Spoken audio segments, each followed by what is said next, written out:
Afternoon, friends. I want to begin today with Hebrews chapter number 12, verse number 1. It says, "And let us run with perseverance the race marked out for us." Let us run the race with perseverance. Gallup did a survey earlier this month. And in that, he found out there are 33% less Christians attending church today than there was prior to the pandemic. Now, this includes both online and also in person, 33%. Hey, for those of you that are older like me, hey, I get it. You know, the streaming thing is different. It's not the same as being in church. But you know what? At least we are together. You know, maybe we're not in the same house, but we are together because we're watching our services together. So this is not the time to abandon the church. It's quite the opposite. It's the time to be the church. Anytime I hear that the church is hurting, it breaks my heart. You know, almost 6 decades ago, my cousin invited me to go to Sunday school. I didn't even know what Sunday school was. Little did I know that how my life was about to be changed. You know, it provided a safe haven for me. It provided love that I so desperately needed. It provided a place for me to know Christ as Lord and Savior. Hey, we know what the answer is, folks. His name is Jesus, and we need to keep running together. There's a second group I want to talk to you about, and that's those of us that are a little older. Earlier this month, we celebrated the life of Patty Force, and James and I were talking about Patty, and he reminded me that Patty and Frank had an incredible impact on his life. And what was unique about both of these people is that in their latter years, they continued to volunteer at Dallas Metro. Not only did they volunteer with us at Metro, but they came to our summer camp. James saw that, he thought, man, if these guys at their age, if they can take and put forth the effort, as hard as it is, then me as a young man, I can do that. Well, you ever have a verse in the Bible that it just really bothers you, one that you just can't get away from? Well, I've got a verse like that. It's 1 Kings chapter number 11, verse number 4. It says, "In Solomon's old age, they turned his heart." Now, they're talking about there are his wives, and he had hundreds of them. He says, "They turned his heart to worship other gods instead of being completely faithful to the Lord his God, as his father David had been."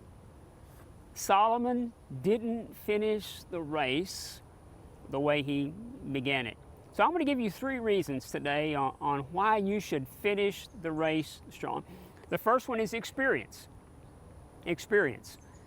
You know, one of the beauties about getting older is that a lot of things that life has to throw your way, you've already experienced it. And you can use that experience to help the next generation on their journey. Now, I realize right now, the pandemic that we're facing, none of us have been there before.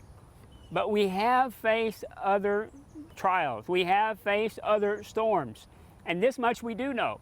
During the tough times, you hold tight to the Lord, and you know that this too will pass. Number 2 is our example. Our example. You never know who's watching. As a matter of fact, there are more people watching you than what you probably realize. Your example can challenge others around you about how they too can walk with the Lord, how they too can make a difference. The third reason is eternity.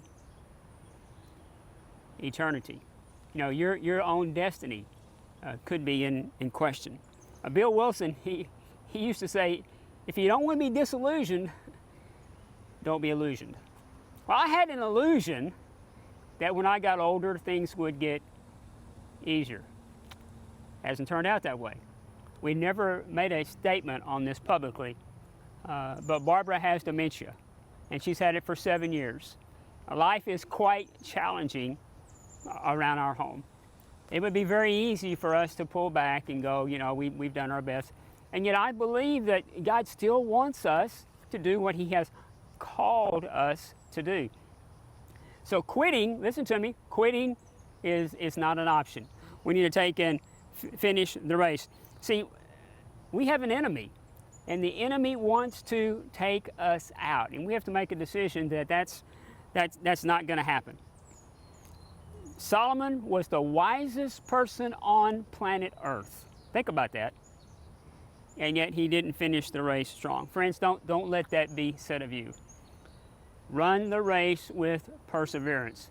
Finish the race strong. Keep believing God for miracles. Keep having faith that whatever it is you're facing, including this pandemic right now, you know, He's gonna take care of it.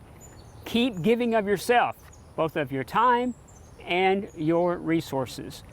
We can make a difference. We need you now more than ever. Hebrews chapter 12, verse number 1. And let us run with perseverance the race marked out for us. Hebrews 12:1. And let us run with perseverance the race marked out for us. Folks, thank you for standing with us. Thank you for giving today. Barb and I love you very much. God bless you.